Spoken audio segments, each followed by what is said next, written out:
سوال ہے، مسلمانوں کی اکثریت اس بات پر یقین رکھتی ہے کہ قیامت کے روز ہماری شفاعت حضور صلی اللہ علیہ وسلم فرمائیں گے، اور امت محمدی میں داخل ہونے کے سبب حضور کہیں گے کہ اے اللہ، یہ میری امت میں شامل لوگ ہیں، اس لیے انہیں بخش دیا جائے۔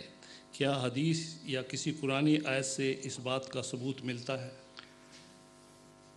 ایک حدیث سے جو قطعیت کے ساتھ سب کو مسلم ہے، اس نتیجے کے برعکس ثبوت ملتا ہے جو عامت الناس نکالتے یا مولوی ان کی خاطر نکالتے ہیں۔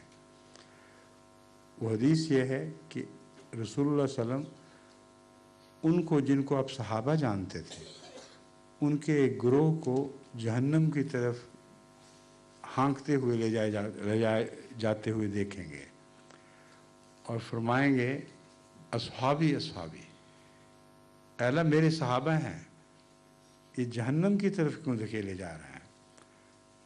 تو اللہ تعالیٰ جواب دے گا کہ تجھے نہیں پتہ کہ تیرے بعد ان کے کیا کردار تھے۔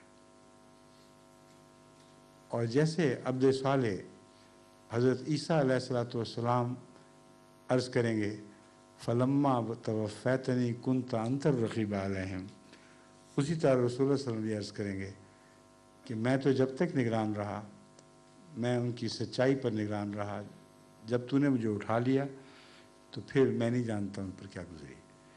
تو اگر صحابہ کا یہ حال ہے تو آج کل کی جو امت کہلانے والی ہے اس کا کیا حال ہوگا؟ ان کی کیسے شفاعت کریں گے؟ یہ علماء نے ایک ڈھونگ رچایا ہوا ہے اپنے روزی کمانے کا۔ چنانچہ ابھی اخبار میں، کل کے اخبار یا پرسوں کے اخبار میں یہ خبر تھی کہ کراچی میں ایک مولوی صاحب نے بڑی مسجد میں اعلان کیا کہ اے وہ لوگوں جو میری بات کو سن رہے ہو یہاں مسجد میں، تمہیں کھلی چھٹی ہے، تم جتنی مرضی بے حیائیاں کر لو، جتنے چاہے گناہ کر لو، جتنے چاہے حقوق مار لو، میں تمہیں جنت کی خوشخبری دیتا ہوں کیونکہ تم میرے پیچھے چل رہے ہو۔ یہ جنگ اخبار میں چھپی خبر ہے۔ جن بد نصیبوں کا یہ حال ہو، جنہوں نے اسلام کو اس حد تک بگاڑ دیا ہو کہ بجائے اسلام کا حوالہ دے کے یہ کہنے کے کہ تم خدا کے لیے ان بے حیائیوں سے باز آ جاؤ ورنہ محمد رسول اللہ بھی تمہاری شفاعت نہیں کریں گے، وہ یہ کہہ رہا ہے کہ میں شفاعت کر دوں گا، اس لیے تمہیں کچھ بھی فرق نہیں پڑتا، جو مرضی کرو۔ تو یہ دین سے کھیلنے والے لوگ ہیں، انہوں نے دین کا کچھ بھی نہیں چھوڑا۔